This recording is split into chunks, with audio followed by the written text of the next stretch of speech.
Well, howdy everyone, and welcome back to The Rancher. So excited today. Huge day for me. I'm going to two events today. I'm going to try and take you along with me. First of all is the 125th ever Texas Rangers annual meeting, which will be in Fredericksburg this morning. So I'm going to head there. My grandfather was a Texas Ranger. I'm meeting up with my aunt, and we're going to attend the meeting. Fredericksburg's a beautiful town. It's actually the 175th anniversary of the town today, so lots going on there. And then later this evening I'm going to take you along as I go to probably one of the most fascinating things I've ever seen, which is a roadside bull riding in Leander, Texas. So really hope that you'll follow along today. Sorry about the messy room. Of course, we're still moving, so really excited to get out of the house for the first time since we moved and get to see some rodeo, get to see some cool Texas history today. So hope you'll join me on this journey, and without further ado, let's get to it.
he was out of the weather, couldn't come.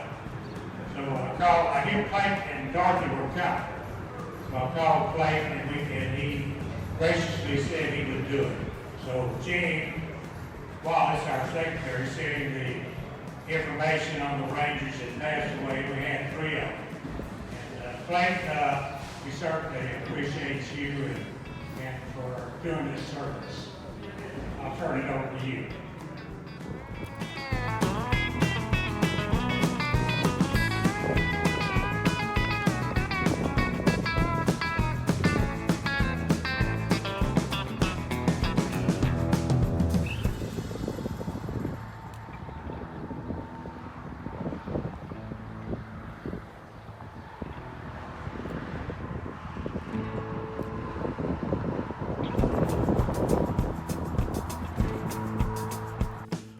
Well, I hope you enjoyed that short little trip to Fredericksburg and learned more about the former Texas Rangers Association.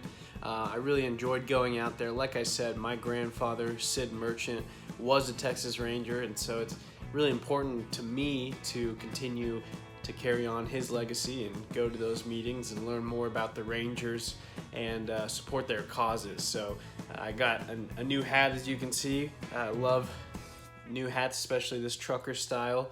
And I wanted to share a little bit about what the former Texas Rangers Association's history is like and also the site where they're at. So in Fredericksburg, the former Texas Rangers Association has a pavilion and the bell tower that you saw in the video, and they're actually moving on to building a facility that's going to be around 30,000 square feet. That will be a new museum that you can visit there. But it's also on the grounds of Fort Martin Scott, and I'll talk a little bit about that as well. But here's some more information about the former Texas Rangers Association. So it says that the former Texas Rangers Association was established in 1897 and became a nonprofit 501c7 in 1949. The roots of the former Texas Rangers Association goes back more than a century, and like I said, I was actually there for the 125th anniversary of the organization. And so they go back to when former Ranger Captain John S. "Rip" Ford spearheaded a movement to organize a reunion of ex-Rangers in 1897.